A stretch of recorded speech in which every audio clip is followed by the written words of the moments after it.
Thank you, Mr. President. As Senator Tim Scott just said, and as Rick Scott and Lindsey Graham just said, this amendment is really, really simple.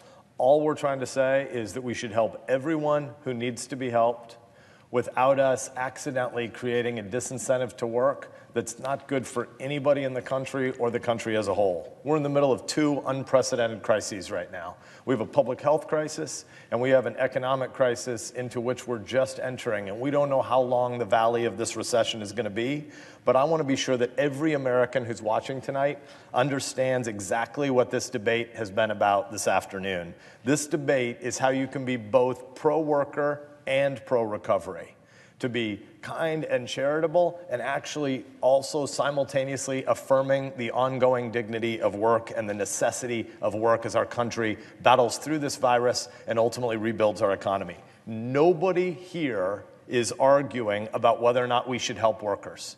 Everybody on both sides of the aisle tonight wants to help workers.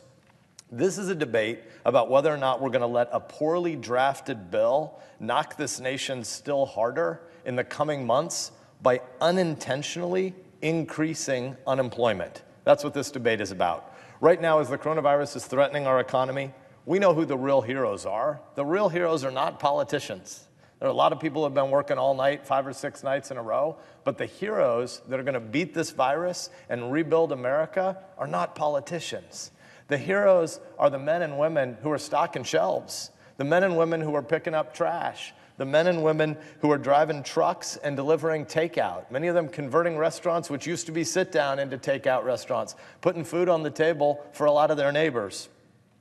The Americans who are keeping the pharmacies open, they're the heroes. The daycare workers who are doing stuff to watch other ER doctors' kids, those are the heroes. The heroes are the Americans across all 50 states, across every town and village and suburb and city that are doing the work, the ordinary jobs, but now under extraordinarily painful and difficult circumstances. They're the heroes, the scrappers, and the doers, and we should be celebrating them, affirming them, and helping them once we get through this crisis to get back to work.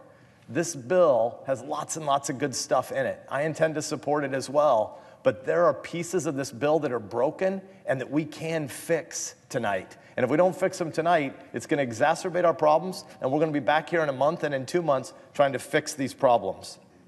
These are the Americans who are going to get us through. They're the people who are going to keep our supply chains alive, and those supply chains are the lifeline for lots of Americans right now. Here's what's wrong with the bill. As it's currently drafted, it threatens to cripple the supply chain for many different categories of workers, some in health sectors, some in food prep and food delivery.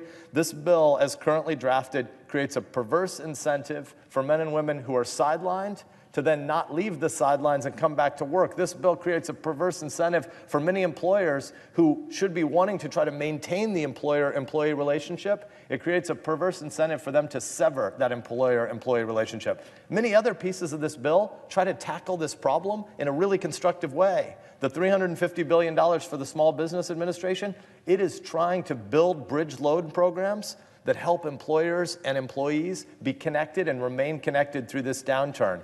The unemployment insurance piece of this should not work at cross purposes to what the bill is about in the overall argument.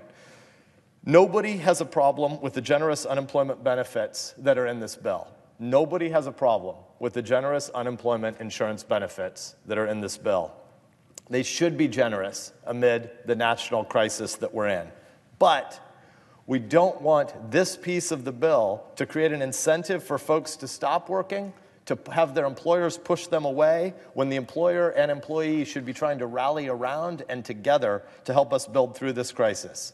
So we want to do something really simple. We want to fix what's broken here by saying that unemployment insurance benefits should be capped at 100% of the pay you had before you were unemployed. This isn't just about people who've already been made unemployed.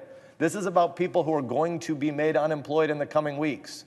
All this amendment says, that we're voting on in a few minutes, is that we should cap the unemployment benefits at 100% of the wages you were just receiving while working. It should not be something the U.S. Congress does to create an incentive where you'll get paid more by not working than you get by working. That's pro-recovery legislation that tries to keep our supply chains humming and tries to help us together, 325 million Americans come together to beat this thing, we should vote for workers, we should vote for recovery, and we should vote to beat this thing and come out stronger on the other side.